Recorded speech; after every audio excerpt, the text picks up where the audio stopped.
Part 2, Crossing Over. Chapter 19, When Paws Become Hands.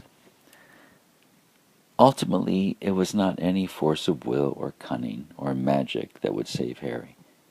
Just her love, and her understanding that saving Harry was the same as saving herself and the lives of all those she loved. Her life and Harry's life had grown into one branch. With that in mind, Stella was able to request of Essentia the secret to making the jump into human form, with one attachment, that she'd be able to visit Harry once each cycle of the moon in her own true form, as a cat. It all happened so fast. She fell asleep at the edge of the pool. While she slept, she had a dream in which soft hands had lifted her gently into the cool waters. A warmth ran through the core of her body. She thought of Harry, his long branches holding her. His thoughts were permeating every part of her memory. His life had become completely mingled with hers. As she floated in the waters, she felt a tingling in her legs, her hands, and her arms, until it grew and filled her entire body. She floated there for many moments. Then she could feel those same hands lifting her from the water and gently laying her in the long green grass. The dark sky poking through the dark trees above her were filled with stars. It felt like a dream. She fell off to sleep. She opened her eyes and noticed sunlight dappling the leaves in the trees above. She heard birdsong. She blinked a few times to adjust to the light. Then she looked down the length of her body.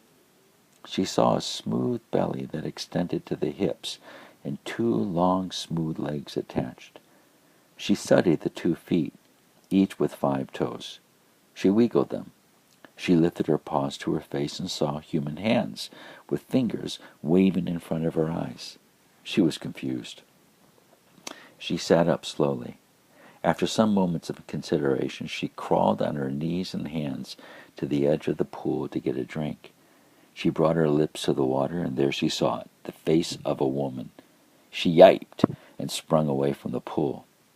She hesitantly brought her face back and faced her reflection again.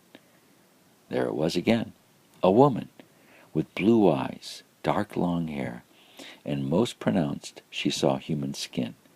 She touched her face with her fingers, feeling each item, her nose, her cheeks, her lips, her ears.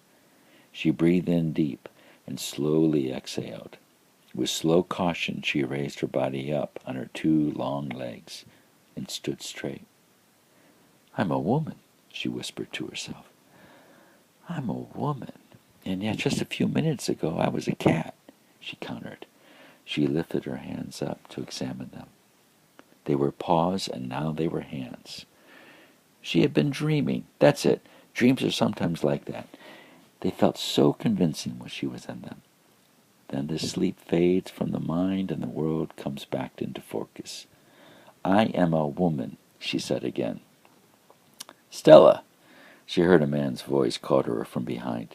It came from a few body lengths away, just beyond the trees that shaded the pool. She turned her head to see a powerfully built man dismount from a horse. He was smiling.